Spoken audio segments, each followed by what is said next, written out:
strain. Whereas the tensile element which is extensible fails at 10% of strain. So the soil becomes active. Here it is not allowing the top zone, top 6 meter to become active. So in other words, you can say here that these load forces are arrested. Forces are arrested in the soil. It is not allowing to become the, so locked in forces, you can say. It is locked in forces. So Tmax line becomes vertical and then inclined up to 6 meter. That is as per the experiment they have done. So this is LE, and LA is checked out of this in case of inextensible enforcement. Now this is for the incline. Same thing, 45 plus 582. LE becomes this and LA as that way. When in inclined slope, there is no surcharge, so pressure will be accordingly be different. This is when it is inextensible enforcement. This is for inextensible. Here H is that inclined where that 4.3 H1 is cutting the vertical one, and H1 by 2. There it was H by 2, here it becomes H1 by 2. So these are the equations giving for different type of now Tmax. How we find out the Tmax?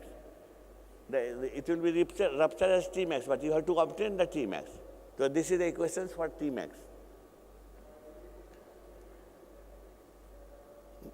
Now, in case of this locked in stresses, since it is not Ka there, it is not allowing the full soil to become active. So there you have to take care.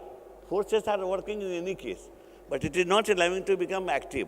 So the Tmax increases because of this locked in stresses. So Kr is to be taken up to 6 meter. The revised. This is as per this experiment. They have seen that Kr increases at the top, around the top, and at 6 meter it becomes K. So you see this equation for extensible enforcement and inextensible enforcement. I will conclude, sir. Of course, the design papers are becoming longer. So in 15 minutes it is not possible to cover, but I will go through the paper. I will just rush through. These are the equations have to be solved for getting this sliding and all that, internal stability, external stability. This is how to find out the LE to see this one. You see the length LE, we find out whether it is failing in pull out or so. This is Tmax, you can see for the geogrid. It will be different from geogrid, geostrips, and for steel strips. This is the equations you see LE, Tmax by some factors, so that you can check if LE is not enough, then you change, you increase the LE. This is the equations. Now length will be LA plus LE in any case. This is LE length in where the seismic forces are there. Now seismic forces in this code is totally different than the previous code, 2001. Here the seismic forces depends on the height also. There is no difference between a 6 meter wall and 12 meter wall, but here it is going to make difference. Because there is a alpha used in the equation, which is height dependent. This is the conclusion. You can go through. RE wall is a three-retaining structure like retaining wall, and external stability is evaluated. And just you already know, in present time, RE wall has become very popular and can be seen in many particular urban area, and that software available. Slope, you know, for RE wall also we have MSCW 3.0 and many other softwares available. RE wall has increased during the last years because of we are more confident to use it. Now these are the references. If you are aware of the original 2001 code, otherwise you can use, I had a paper on that also, which is given in the reference. There the seismic forces are much easy to calculate. Here it is slightly difficult because it is height dependent. So there is a alpha big equation added over there. Thank you. Thank you very much.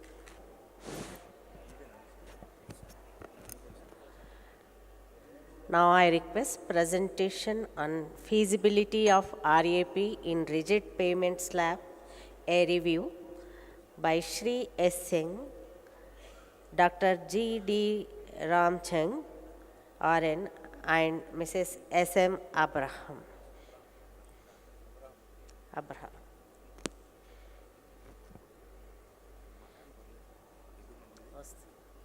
It's a pity that the last speakers could not make their presentation, because I think this subject is very, very assuming great importance now in our concern for environment.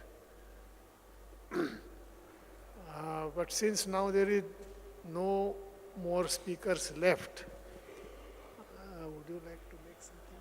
You can carry on. So, actually, Mr. Sinha's paper also is quite important, but unfortunately, time doesn't permit its full discussion, and it's sometimes difficult to follow complicated equations in a presentation of this type. Only you can appreciate them when you read the paper yourself.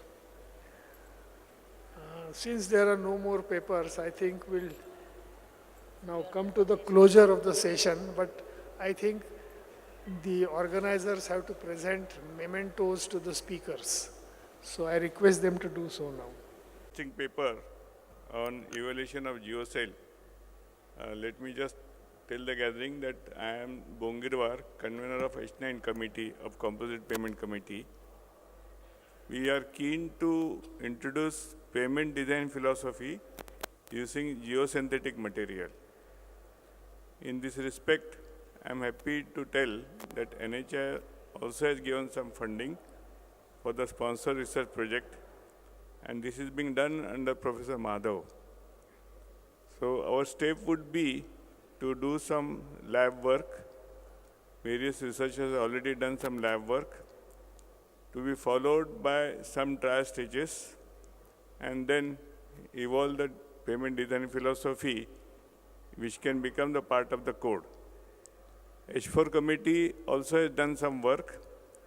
So maybe our H4 and H9 committee would meet together to come out with some document.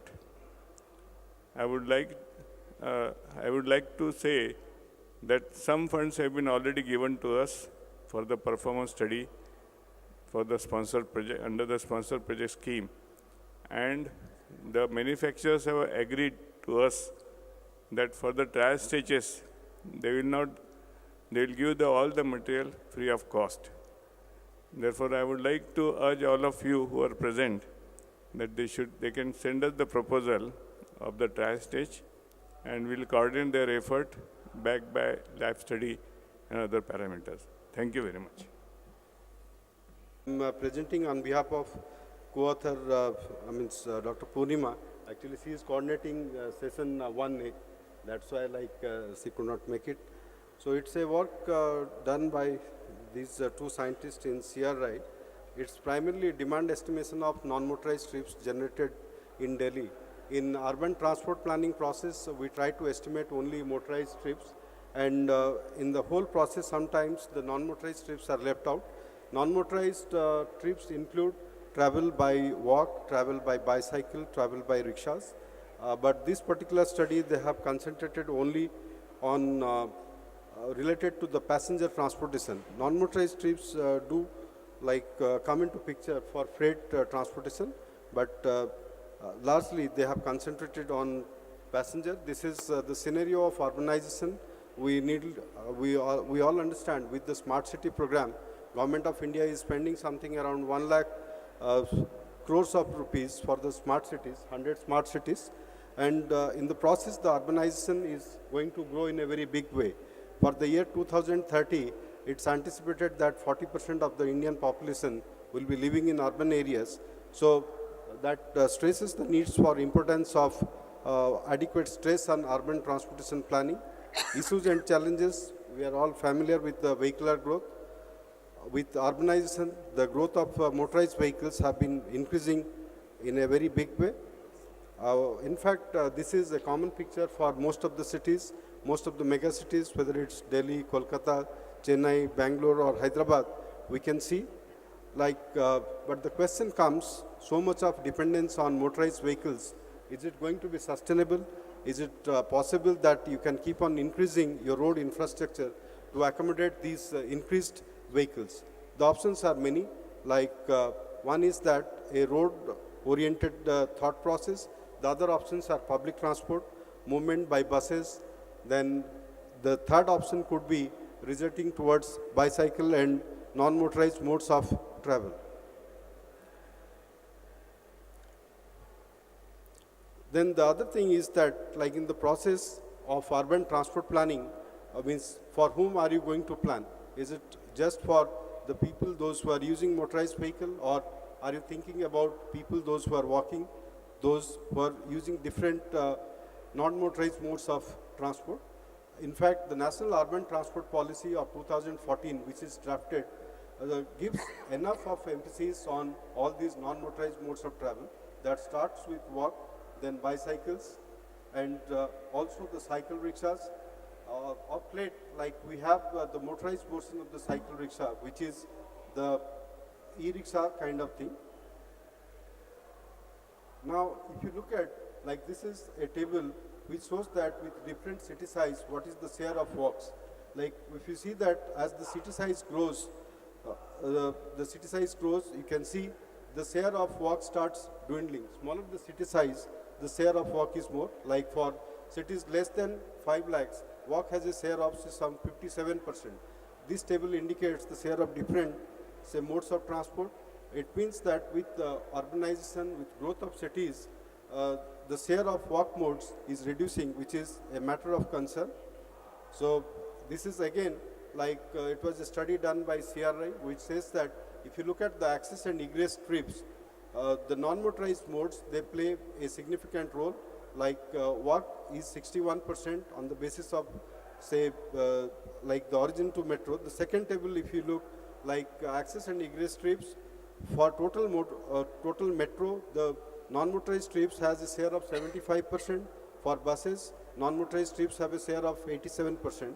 While motorized trips, they have only 25 and 13% for metro and buses respectively. So this is like who are the users in this non-motorized transport category. Normally, like in terms of economic category, they are the poorer sections of the society or the lower income groups, those who are the primary patrons of the non-motorized transport. Then in terms of accident fatalities, we all understand that the non-motorized transport users are the most vulnerable ones, including the pedestrians, cyclists, and all others. Like 46% of the pedestrians are involved in accidents as per the data of 2011. So these are like some of the ideas of why one should support non-motorized transport.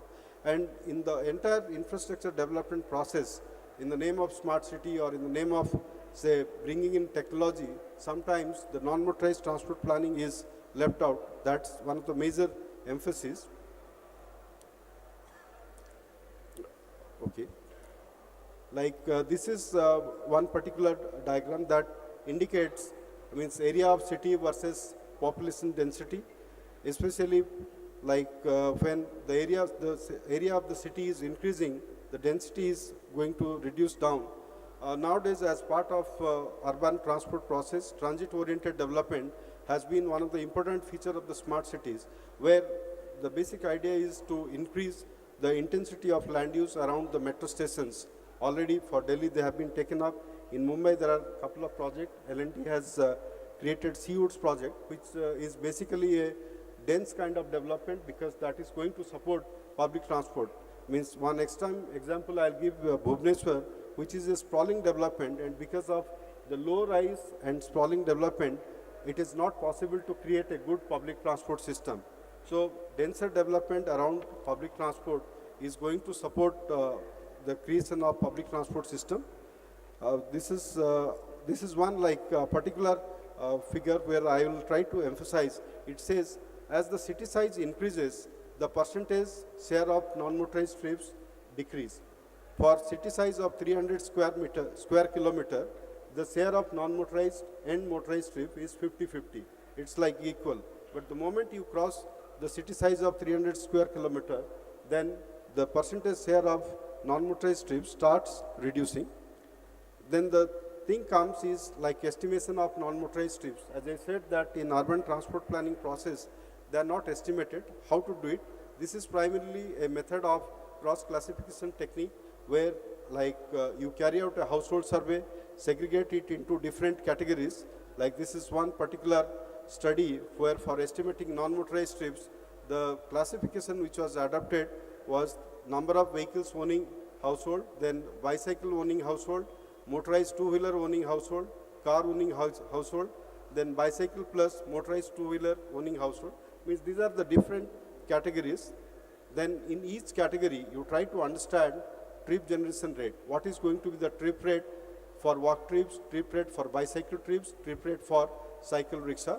So those rates are going to be applied onto the entire zonal population. With that, the estimation has been done in this particular one. So I'm not going through that.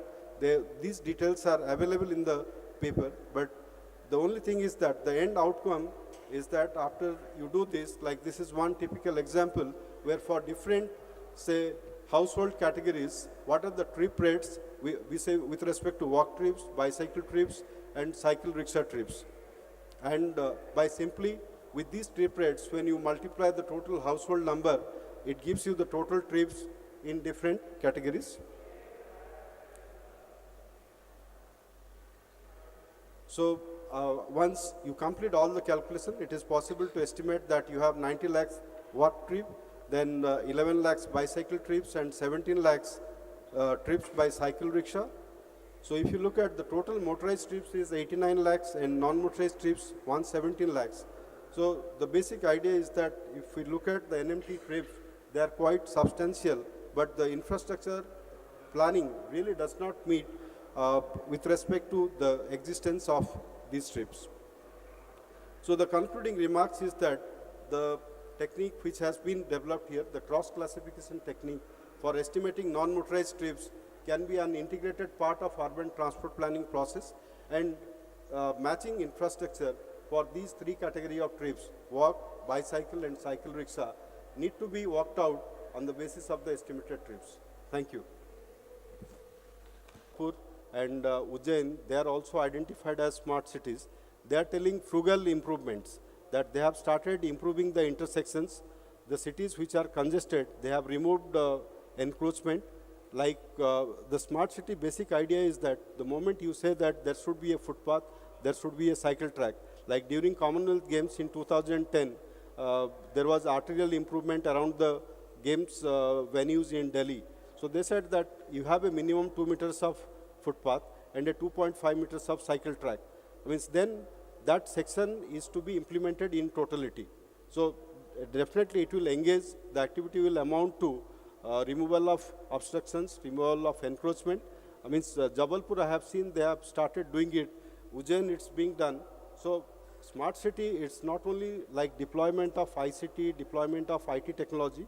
They will be an integral component, but at the same time, adhering to national urban transport policy in terms of supporting NMT infrastructure is also a key emphasis as part of the smart cities. Means there are many, most of the cities like Delhi, as I am telling you, the project you can see on the outer ring road, then Mehroli-Badarpur road, near Akshardham, in many areas, like the cross-section was modified by integrating footpath, by integrating the bicycle track.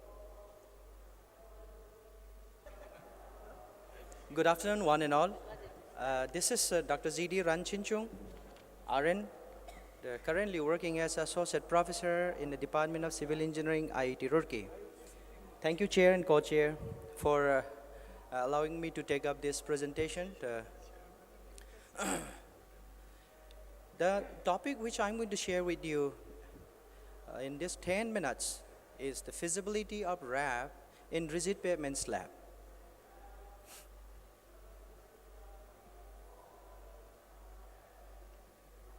As we all know that, what exactly RAP is about.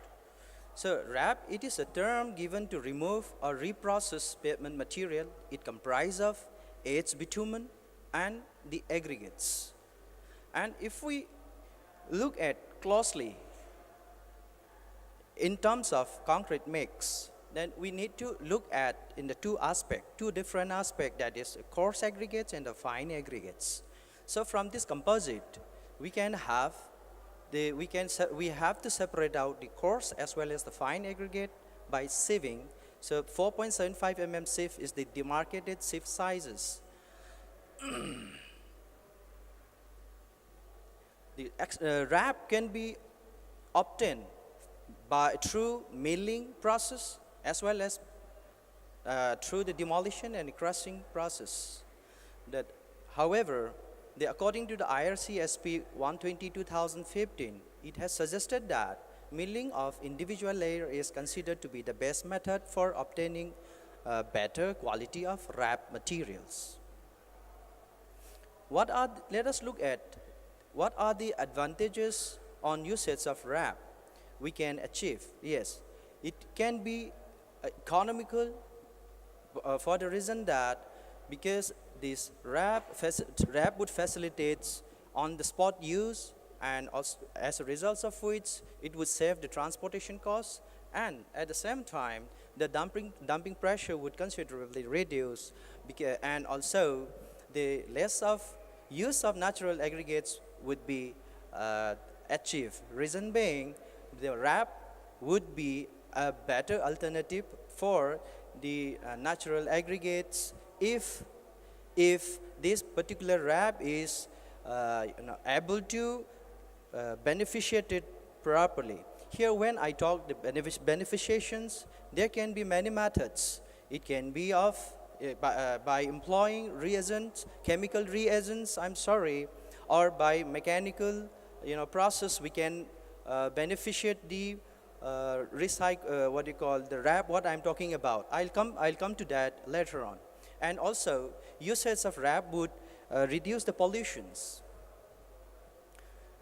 Here, the main objective of this paper was, in fact, we prepared this paper as a part of our present ongoing research project. The ongoing research project point to evaluate the efficacy of RAP for to utilize in place of primary aggregates in the form of part replacing or fully replacing the primary aggregates, for which we need to carry out the laboratory investigations judiciously. Why so much of impetus on RAP in the rigid pavements I am giving today? There are two reasons. Number one is due to the long-term benefits of rigid pavement in comparison to flexible pavements. India's Ministry of Road Transport and Highways has decided to move towards making rigid pavement the default mode of constructions on national highways. And also, since there is a need to replace the old and distressed flexible pavements with rigid, scarcity of the natural aggregates and unparalleled availability of the recycled concrete aggregates at the spot, use of the RAP aggregates in rigid pavement seems to be one of the best alternatives. Now, here the story starts here. What kind of difficulty, I am anticipating while using RAP as an aggregate into concrete mix? As we know that the bitumen film would never allow to have a good bonding between the hydrated cement paste, because of, as a result of which, the strength, mechanical properties, as well as durability properties of the concrete would be compromised. So the first and foremost step, what our research group would be doing is that the agglomerated particles, what I'm trying to explain out of this pictorial diagram is that this is the individual RAP. Okay,